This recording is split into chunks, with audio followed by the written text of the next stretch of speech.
Number 5, and let's turn to 15:8, chapter 15, verse 8. And we're talking, I'm spending so long in this, we're talking about how these first century saints were plugged into the supply of the Spirit, His power. And number 1 was, by the power of the Spirit, disciples witnessed boldly. Number 2, it was by the power of the Spirit that people were equipped for ministries.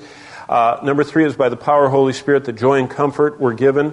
Number 4, it was by the power of the Holy Spirit that God directed them. Number 5, it is by the power of the Holy Spirit that truth was confirmed to the hearts of the brethren. And chapter 15, verse 8, this is what it says. So God, who knows the hearts, acknowledged them by giving them the Holy Spirit just as He did to us. Now keep turning to verse 28, same chapter, same idea.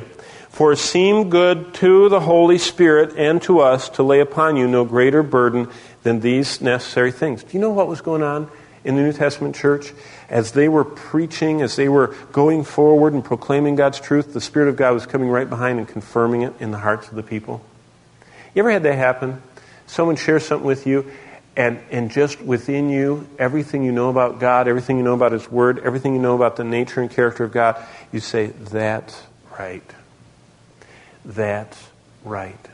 That's what I want to do. That's where I'm going to put my life. That's how I'm going to invest my energies and time.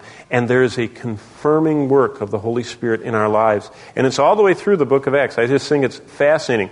Another one is in chapter 5, verse 32. And I have so many of these references, I can't give them all to you, but I'll just read a few of them. But 5:32, it says, and we are His witnesses to these things, and so also is the Holy Spirit, whom God has given to those that obey Him. There is the confirmation of the Spirit of God in our hearts. And sometimes, we, in Christendom, some people are way too lax, and they just think everything's from the Holy Spirit of God.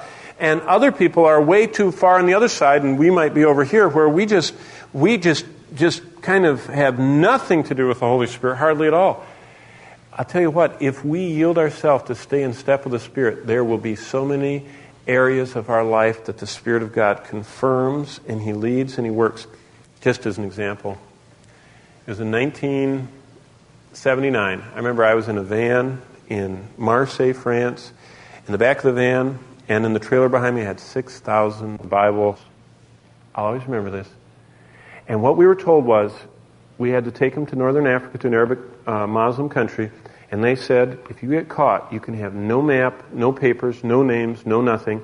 They said, all you have to do is, you drive to Marseille and park in front of the train station.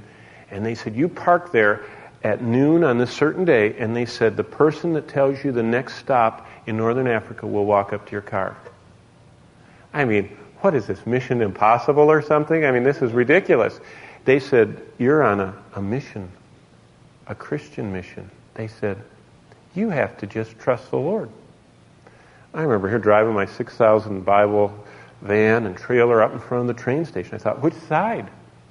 They didn't tell me. Just sat there at noon, windows open, hot, got to be 1 o'clock. There were 8 of us in the van. It was very hot. Got a little smelly too. Everybody started perspiring. And we all were praying. And it was so interesting. We got done praying, and we lifted our heads. And as we looked in front of us, everyone said, there He is. All of us, together. And this man just nonchalantly walked up to our car. He leaned in and handed us a piece of paper and walked nonchalantly away.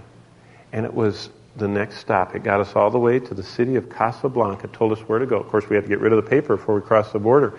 And did you know that from there we went on to the city of Meknès and Fez, and every time with no address, we prayed and waited, and we always found ourselves in front of the right apartment building, and we would park there with our little van, and we'd just pray and wait, and people would walk out, and they would know exactly what they were doing, and they would take those Bibles from us in a Muslim country and distribute them for us.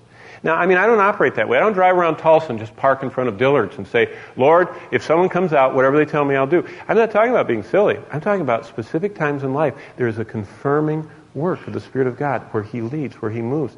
And sometimes we don't know anything about that because we have never gotten in a position where we can be aware of that. And it's by the power of the Spirit of God that truth was confirmed to the hearts of the brethren. Here's another one. It's by the power of the Holy Spirit that matters of church discipline were handled. Chapter 5, you're there. Look at verse 3 of chapter 5. Do you remember the first church discipline? It says this, "But Peter said, Ananias, why has Satan filled your heart to lie to the Holy Spirit?" Ananias was talking to him, to Peter. He says, "You aren't talking to me, you're talking to the Spirit." And the Spirit of God killed him on the spot. It's by the power of the Holy Spirit matters of church discipline and the administration of the church were carried on. The next chapter, look at chapter 6, verse 3. It says in 6:3, "Therefore seek out those among you full of the Holy Spirit." That was the administrative task of the deacons. And those men that were to wait on the tables were not supposed to be the smartest, the cleverest, the most business-minded men. They were supposed to be the godliest and the most spirit-minded men. And those were the men that were to be handling the administrative functions of the church. The godliest. Because it's by the power of the Holy Spirit that matters of church administration and discipline were to be accomplished. And on. The power supply, and there are many more, but we don't have time to go through those tonight.